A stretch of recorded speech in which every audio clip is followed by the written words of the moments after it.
Hello guys, familiar ba kayo dito sa ating lifting color coding?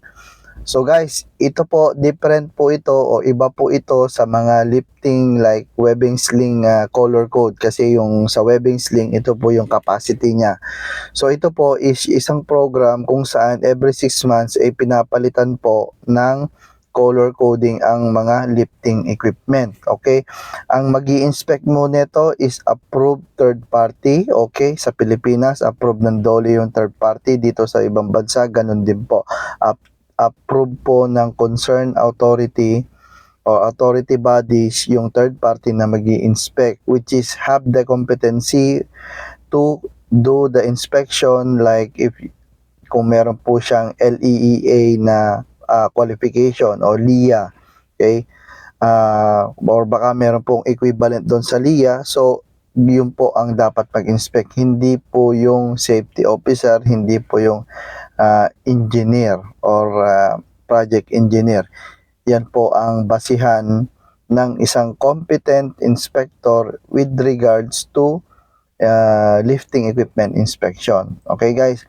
So guys, makikita nyo dito sa baba, meron siyang information na nakalagay. Basahin ko lang, okay? Then ipapaliwanag ko pa sa inyo.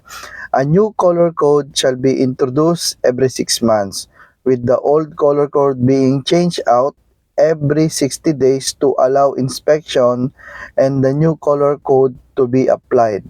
Okay?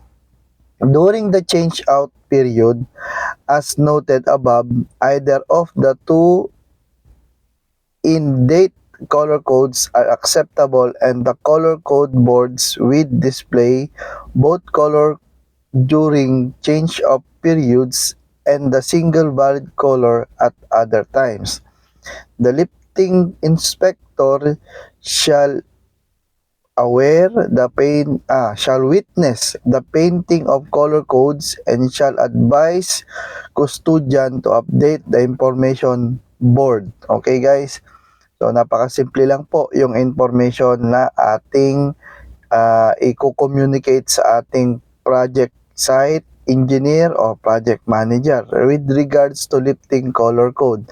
Ito na po yung pinaka-basic na information or instruction na pwede natin ibigay sa kanila to ensure na yung lifting equipment po na gagamitin nila is inspected and color-coded, organized po.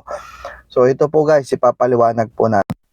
Okay guys, ito na nga. So for example, punta tayo sa even year. Ang even year po, yung mga taon na nagtatapos sa, for example, 2022 or 2468, mga ganyan po. Ganon din po sa odd number. So, nagtatapos po sa 135 na year. So, since ngayon is 2024, dito po tayo sa even number. Okay, guys? So, sa even number, nakalagay po dyan is, anong month ngayon is June, or let's say, punta na tayo sa July. So, from July, kung makikita nyo po yung line ng July, magta-transition na po siya going to yellow. Okay, guys? So, yan po yung color coding scheme. So, since natapos na siya from January to June, ng green, magta-transition na po siya going to yellow.